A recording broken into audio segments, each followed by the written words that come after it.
성도 여러분, 우리 육체 속에는 죄의 소원이 있습니다. 아무리 거듭나고 아무리 경건하고 아무리 하나님께 마음을 바쳐도 죄의 소원이 육신 세포 속에 들어가 있는 것입니다. 마르틴 루터가 유명한 말을 했죠. 뭐라고 그랬습니까? 새가 머리 위에 날아가는 것은 막을 수 없지만 머리 위에 앉아서 둥지를 트는 것은 막을 수 있다. 이게 유혹과 죄의 문제를 설명한 것이거든요. 사탄이 우리에게 유혹과 시험을 던지는 거 막을 수 없어요. 사탄을 쫓아다니면서 보이지도 않는 사탄을 쫓아다니면서 그걸 어떻게 다 막을 거예요, 우리가.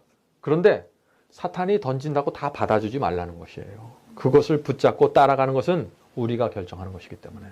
그래서 사도 야고보는요, 그리스도인이 유혹을 받아서 죄를 범하게 되는 그 과정을 세 단계로 나누어서 설명합니다. 야고보서 1장 14절과 15절 읽겠습니다. 오직 각 사람이 시험을 받는 것은, 이 영어 성경에는 temptation, 유혹이라고 그랬어요. 각 사람이 유혹을 받는 것은 자기 욕심에 끌려 미혹됨이니 욕심이 잉태한즉 죄를 낳고 죄가 장성한즉 사망을 낳느니라. 그래서 이 말씀 속에 세 단계로 되어 있거든요. 그래서 지금부터 이 단계를 하나씩 좀 살펴보도록 하겠습니다. 첫 번째 단계는 유혹을 받는 단계입니다. 야고보는 그 유혹을 받는 단계를 이렇게 설명했어요. 오직 각 사람이 시험, 유혹을 받는 것은 자기 욕심에 끌려 미혹됨이니. 자, 유혹을 받으면 어떻게 돼요? 욕심에 끌리는 충동을 느끼게 된다는 것이에요. 우리 속에 육체가 있으니까. 그것은 악한 육체입니다. 더러운 늑대 같은 야성을 갖고 있는 그 본성이에요. 그것이 유혹을 받으면 가만히 있지 않는다는 것이에요. 그것이 충동질하기 시작한다는 것입니다. 자, 그런데 유혹을 느끼고 속에서부터 내가 어떤 충동을 느낀다는 그 자체가 죄는 아니라는 것입니다. 아직 새가 머리 위로 날아가 버렸어요. 그건 내 책임이 아니에요. 우리가 유전적으로 받은 그 본성이 내 속에서 악하고 더러운 것을 달라고 소리치는 것, 그건 내 책임이 아닙니다. 그것은 내가 태어나면서부터 부모로 받은 그 본성이 소리치는 거기 때문에 내가 선택한 것이 아니에요. 내가 선택하지 않아도 이 늑대 같은 본성이 내 속에서 죄를 지으라고 막 소리하잖아요. 저 사람을 가서 한 방 먹여줘라, 복수해줘라, 에? 소리치잖아요. 그 소리친다고 다 들어줄 필요 없다는 얘기예요.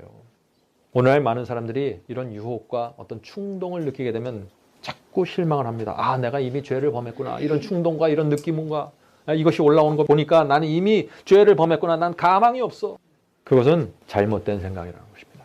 왜냐하면 유혹을 느끼는 것 자체는 죄가 아니기 때문에. 우리가 살아있는 한 무덤 속에 들어가기 전까지, 예수께서 재림하셔서 우리에게 영화로운 몸을 주시기 전까지 우리는 충동을 느끼면서 유혹을 느끼면서 살아갈 수밖에 없는 것입니다.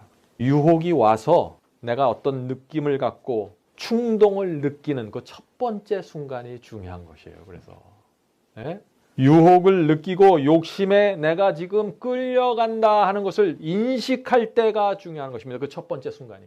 많은 사람들이 그 첫 번째 순간을 그냥 지나가 버려요. 왜 그럴까요? 영적으로 깨어있지 않기 때문에.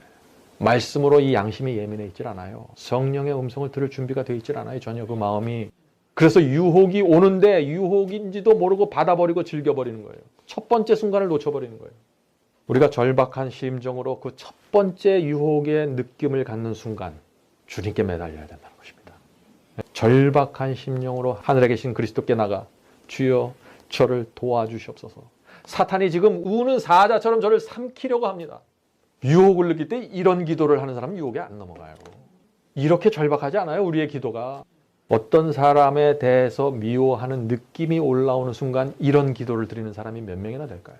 그래서 문제가 되는 거예요. 이런 기도를 하지 않으면서 맨날 승리할 수 없다, 유혹에 끌려다니면서 살 수밖에 없다, 맨날 그런 얘기하는 거죠, 사람들이.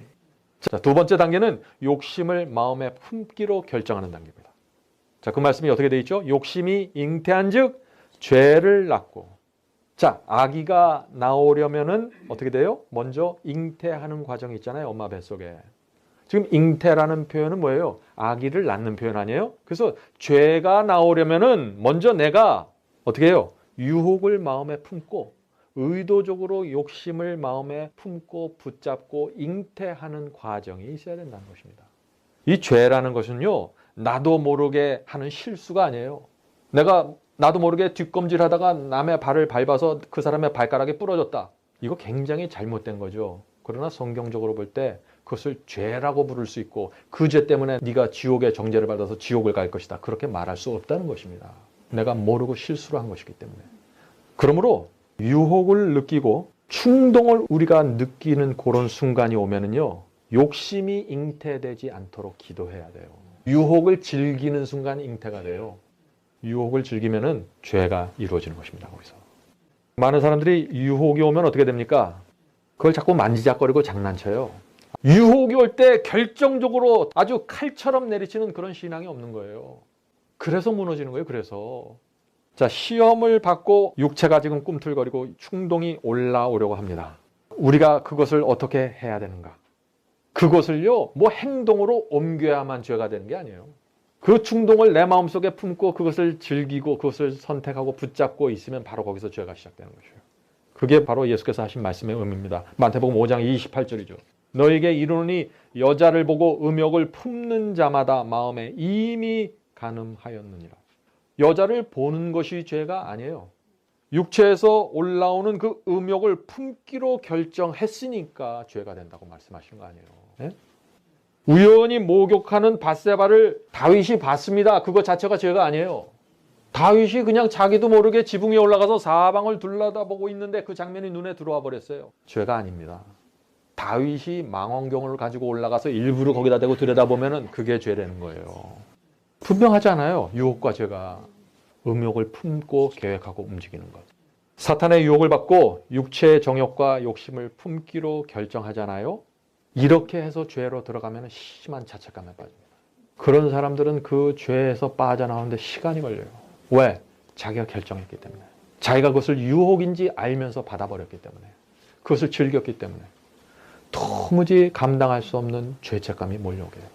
정죄에 빠져버리는 거예요. 실수로 넘어지고 나도 모르는 사이에 계명을 범하는 경우들이 있잖아요. 그럴 경우에는요, 이렇게 깊은 죄책감에 빠지질 않아요. 왜? 내 의도와 선택이 포함되지 않았기 때문에. 우리의 마음은 그런 것이에요. 우리의 양심이. 그래서 조심해야 되는 것입니다. 자, 그런데 우리가 죄를 범하고 말았어요. 유혹에 굴복하고 말았어요. 그래서 양심에 깊은 가책이 생겨버렸어요. 그럼 어떻게 해야 됩니까? 그런 경우에는. 예? 승리만 말할 수는 없잖아요. 또 쓰러질 때도 우리가 말을 해야 되잖아요. 어떻게 해야 되는지 우리가 잘 압니다. 예수께 나가 죄를 고백하고 회개해야 되는 것이죠. 그러면 예수께서 우리의 영혼을 짓누르고 있는 그 죄책감을 벗겨주시는 것입니다. 저는 이게 얼마나 감사한지 모르겠어요.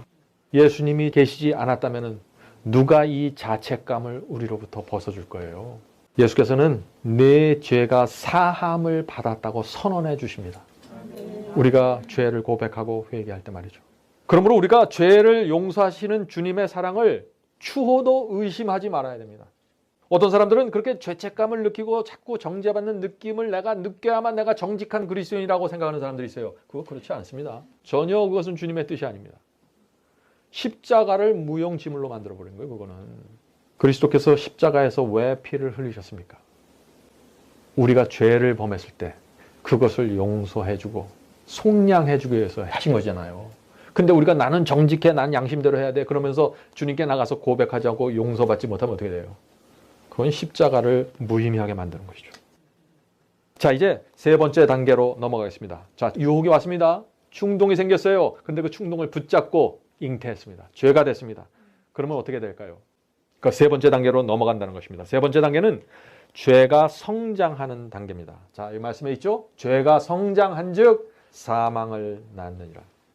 자, 죄는요, 한번 생기면은 그 상태 그대로 가만히 있지 않습니다. 죄는 자라나요. 점점 더 영향력을 키워가게 됩니다. 머리 위에 새가 날아와서 둥지를 일단 틀었잖아요. 가만히 있질 않아요. 둥지를 왜 틀었어요? 알을 낳기 위해서 틀은 거 아니에요. 그러면 알을 낳습니다. 알이 나면 또 거기서 부화가 돼요. 죄가 성장합니다. 이게 사망으로 들어가는 과정이죠. 그러므로 성령의 음성을 거절하고 죄를 성장시켜 온 사람은요, 어떻게 돼야 돼요? 그런 사람의 회개는요, 또 다릅니다. 그런 사람의 회개는 전격적인 굴복과 깊은 회개가 필요해요. 그런 사람들은. 왜? 한동안 시간을 갖고 끌고 갔어요. 그 죄를. 너무나 오랜 세월 동안 죄가 성장해 왔기 때문에. 그래서 그런 분들은 금식을 하면서 이런 기도를 드리는 것이 좋습니다. 주여 저를 용서하여 주시고 살려 주시옵소서. 이 죄의 구덩이에서 제가 너무나 오래 있었습니다. 건져 주시옵소서. 죄로 인해 굳어진 제 마음을 부드럽게 해주시고 더러운 양심을 씻어 주시옵소서. 저에게 상한 심령을 주시고 정결한 마음을 회복시켜 주시옵소서.